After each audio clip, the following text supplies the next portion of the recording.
Deux chiffres que tout oppose, la crise et l'innovation. Pourtant, au Burkina Faso, ces deux forces marchent côte à côte. Sous la présidence d'Ibrahim Traoré, un pays meurtri par l'insécurité tente un pari inattendu, transformer la contrainte en levier, la rareté en méthode. Dans les rues de Ouagadougou, le bourdonnement des nouveaux bus électriques répond au silence des générateurs coupés. Là où la peur dictait jadis le tempo, la planification reprend ses droits. Comment un État encore fragilisé peut-il réécrire son futur sans renier ses plaies? Comment un territoire classé parmi les plus instables du Sahel devient-il, sous nos yeux, un terrain d'expérimentation pour l'énergie propre et la gouvernance numérique? Cette contradiction n'est pas un hasard. Elle est le moteur d'une révolution silencieuse. Ibrahim Traoré la conçoit non comme un miracle, mais comme un protocole. Installé, mesuré, corrigé. Et si derrière cette rigueur discrète se dessinait la première tentative réussie de souveraineté fonctionnelle en Afrique de l'Ouest? Ce reportage ne cherche ni l'épopée, ni la propagande. Il scrute la mécanique précise d'un changement mesurable. Ibrahim Traoré a posé une équation simple. La légitimité passe par la livraison. Chaque bus en circulation, chaque borne solaire installée, chaque péage digitalisé devient un indicateur de confiance. L'enjeu dépasse la technique. Il s'agit de redéfinir le contrat social. Le Burkina Faso, longtemps dépendant des aides extérieures, teste une autonomie par la gestion.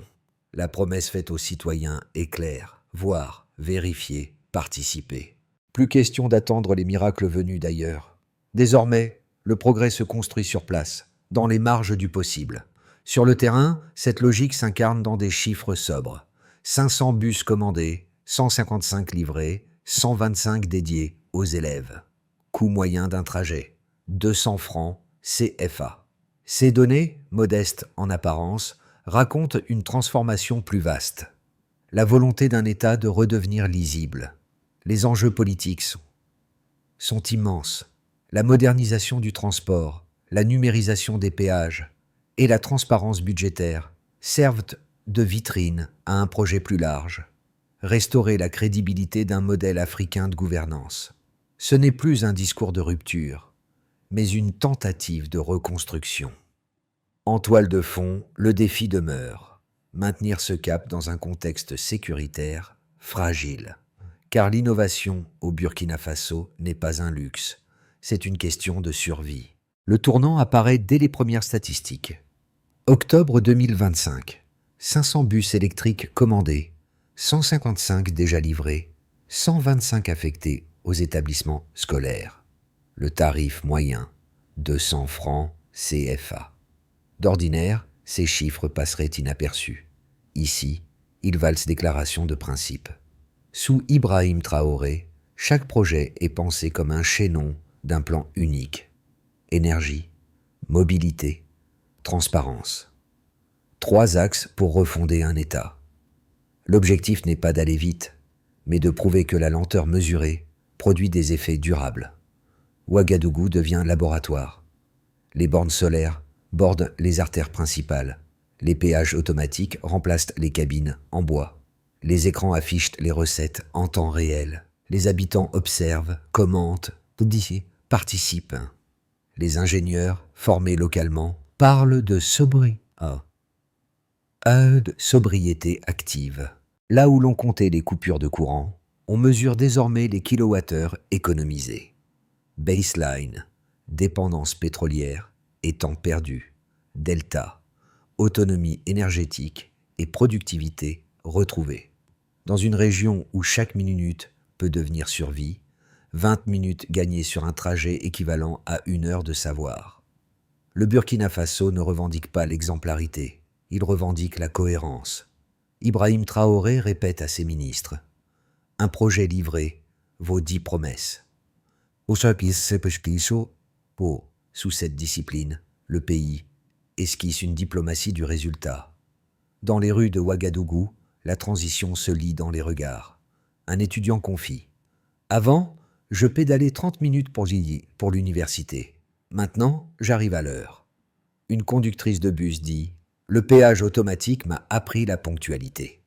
Ces récits composent une chronique de la transformation ordinaire. Ibrahim Traoré n'apparaît pas comme un héros solitaire, mais comme un catalyseur collectif.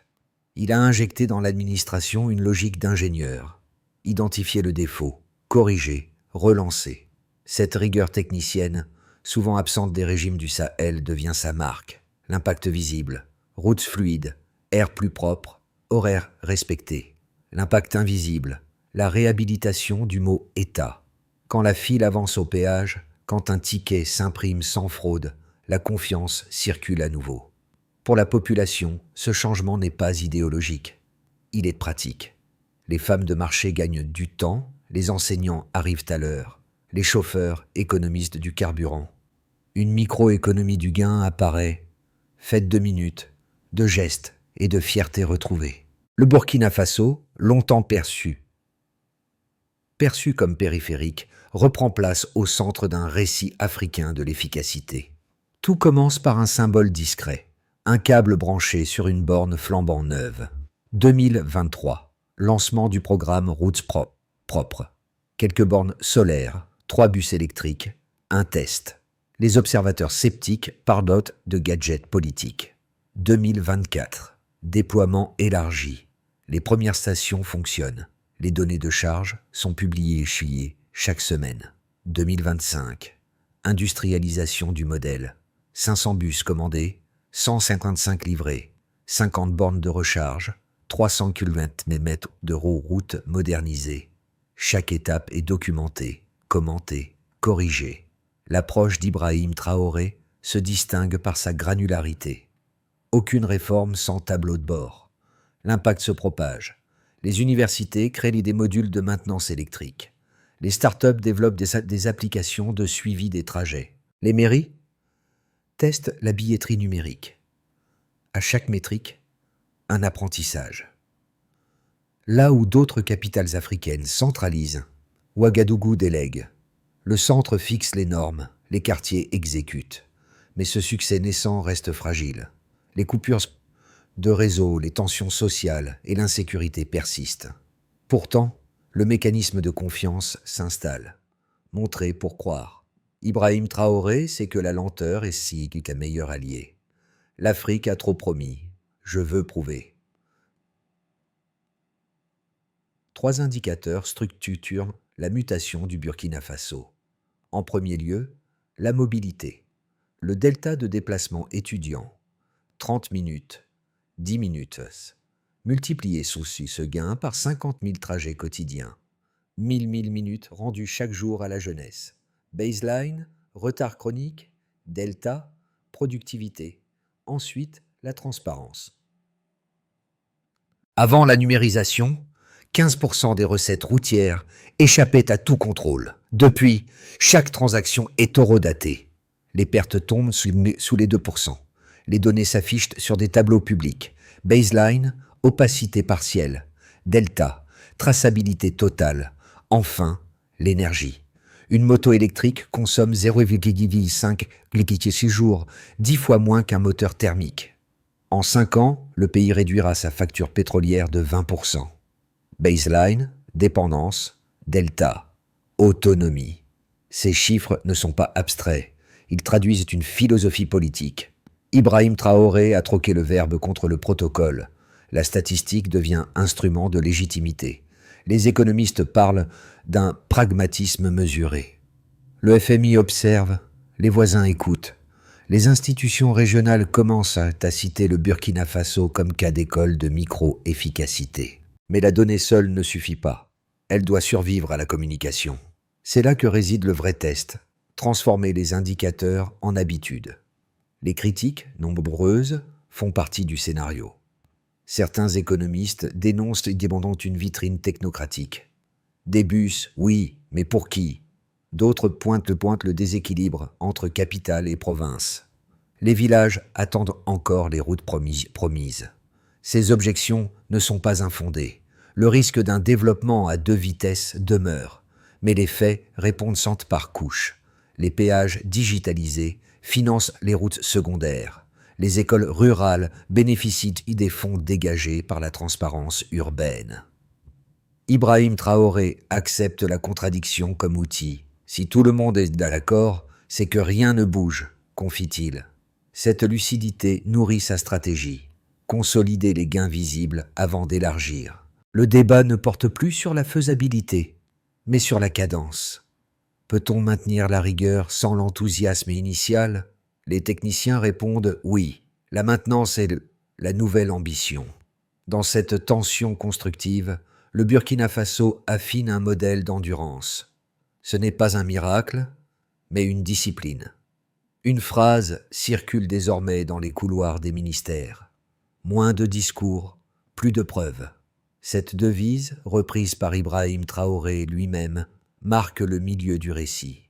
À mi-chemin, le Burkina Faso n'a pas encore transformé tous ses indicateurs macroéconomiques, mais il a déplacé le centre de gravité du possible. Le pays n'attend plus les plans d'aide. Il expérimente, documente, ajuste. Les ingénieurs locaux élaborent leur propre logiciel de suivi énergétique. Les collectivités enregistrent leurs flux en temps réel. Les citoyens constatent les effets dans leur quotidien. Sous la présidence d'Ibrahim Traoré, l'État se comporte comme un atelier. On y assemble, on y teste, on y apprend. Cette approche artisanale de la gouvernance crée une forme nouvelle de rigueur. La lenteur n'est plus un défaut, elle devient une méthode. Le midpoint révèle donc une inversion du regard. Le Burkina Faso n'est plus un territoire d'expérimentation imposé, mais un laboratoire volontaire de résilience. Les effets mesurables se lisent sur 4 niveaux imbriqués. D'abord, l'État. Les administrations locales, autrefois fragmentées, se synchronisent autour d'une même base de données. Les audits budgétaires se réduisent de moitié. Les recettes routières se financent elles-mêmes. Pour la première fois, la transparence devient rentable. Ibrahim Traoré en fait un argument diplomatique. La souveraineté, dit-il, se prouve dans les feuilles de calcul. Puis, les entreprises. La fiabilité du transport et la maintenance prédictive stimulent l'investissement. Les coûts logistiques chutent de 30%. Les délais de livraison passent de 48 heures à 24. Les artisans locaux répondent désormais aux appels d'offres nationaux. Un tissu économique renaît. Viennent ensuite les citoyens. Le progrès se ressent dans le souffle quotidien. Les bus climatisés, les routes fluides, les paiements traçables. Autant de gestes qui recréent la confiance. Les familles planifient, les étudiants lisent, les conducteurs travaillent sans craindre l'arbitraire. Enfin, la région. Le message dépasse les frontières. Un État sahélien démontre qu'il peut se relever sans dépendre. Le Niger, le Mali, le Tchad observent. Les institutions régionales commencent à intégrer le modèle Burkina. Ainsi se boucle une équation simple. Efficacité, légitimité, confiance. Le cercle vertueux de la crédibilité publique s'amorce, lentement mais sûrement. Et derrière ce mouvement, la main d'Ibrahim Traoré se fait discrète. Il orchestre sans occuper la scène. À court et moyen terme, 3 scénarios se dessinent autour de la trajectoire burkinabé. Dans un premier scénario, celui de la continuité. Les programmes actuels suivent leur calendrier. Les infrastructures livrées consolident la confiance. La croissance se stabilise autour de plus de 2,5%. Les partenaires africains observent, prudents mais attentifs. Ce scénario repose sur la régularité, non sur l'éclat, une lente consolidation. Dans un deuxième scénario, celui de l'accélération. Les universités s'allient à des startups d'énergie verte. Les villes secondaires adoptent à leur tour les bus électriques. Une production locale d'équipements se développe, financée par un fonds souverain régional. Le Burkina Faso deviendrait alors un hub d'innovation silencieuse, vitrine d'un renouveau continental. Ibrahim Traoré y verrait la validation de son pari. Un progrès mesurable, africain dans son ADN. Enfin, un troisième scénario envisage le ralentissement. Les tensions sécuritaires ressurgissent, les financements se contractent, les chantiers s'essoufflent. Pourtant, même ce scénario conserve un acquis, la méthode. Car une fois démontrée, l'efficacité ne disparaît pas. Dans ces 3 lignes de temps, la leçon reste identique. La souveraineté ne s'improvise pas. Elle s'entretient, se vérifie, se pratique. Ibrahim Traoré en a fait un exercice quotidien, gouverné par indicateurs, non par annonces. Le progrès, ici, ne se lit pas seulement dans les graphiques, mais dans les gestes. Un chauffeur de bus explique qu'il se sent acteur d'un projet national. Une étudiante confie qu'elle n'arrive plus jamais en retard. Un artisan du stade du 4 août parle de fierté retrouvée. Ces récits, anodins en apparence, tissent la trame d'une cohésion nouvelle. Sous Ibrahim Traoré, la politique cesse d'être verticale. Elle devient contagieuse. Le mot efficacité s'invite dans les conversations ordinaires. Les citoyens participent aux collectes de données, notent dans les dysfonctionnements, proposent des ajustements. Dans les réseaux sociaux, les débats glissent de la critique à la contribution. Le sentiment d'appartenance reprend forme. Le pays se regarde enfin de l'intérieur, avec curiosité plutôt qu'avec fatalisme. Le progrès humain du Burkina Faso, c'est peut-être cela, un réflexe collectif de réparation continue. 5 gestes résument la méthode Traoré. D'abord, renforcer la maintenance locale. Chaque bus, chaque borne électrique doit avoir son équipe formée sur place. Le transfert de compétences prime sur la simple installation. Ensuite, centraliser les données. Les informations issues des péages, des transports et des panneaux solaires sont agrégées dans une plateforme unique, accessible aux communes et aux ministères. Puis, impliquer les universités. Les écoles d'ingénieurs deviennent des laboratoires de terrain. Elles développent des capteurs à bas coût adaptés au climat sahélien. En 4e lieu, créer un fonds souverain d'entretien. Financer la modernisation par les recettes internes. Un cercle vertueux où la fiscalité nourrit la durabilité. Enfin, institutionnaliser la transparence. Expliquer, documenter, montrer. Chaque progrès devient pédagogique. Sous Ibrahim Traoré, ces 5 gestes s'additionnent en une ligne claire. Transformer la discipline en identité nationale. Le soleil se couche sur Ouagadougou. Dans la lumière orangée, un bus traverse lentement l'avenue principale. Autour, les bornes solaires s'allument à une, comme des points de respiration. Ibrahim Traoré observe la scène sans micro, sans projecteur. Il sait que le symbole n'est pas le bus, mais la régularité du service. Le Burkina Faso, longtemps défini par ses crises, s'offre un autre visage, celui d'un pays qui tient ses horaires. Dans le reflet d'une vitre, on lit une idée simple. La modernité africaine n'est pas une course spectaculaire, c'est une cadence tenue. Cette constance, humble et méthodique, pourrait bien être la véritable révolution silencieuse du Sahel. Le Burkina Faso propose aujourd'hui une leçon de persévérance. Avancer sans bruit, bâtir sans dépendance. Ce récit n'appartient pas seulement à un pays, il appartient à un continent qui cherche sa propre mesure. Les chiffres présentés ici ne sont qu'un point de départ. Les véritables résultats dépendront de la durée, de la rigueur, de la capacité à maintenir le tempo. Ibrahim Traoré l'a souvent répété, agir petit vaut mieux qu'attendre grand. Alors, à ceux qui observent le Sahel de loin, une question demeure. Et si la stabilité africaine commençait simplement par la ponctualité d'un bus? Le débat est ouvert, non pour célébrer, mais pour comprendre comment la méthode burkinabé pourrait inspirer d'autres trajectoires.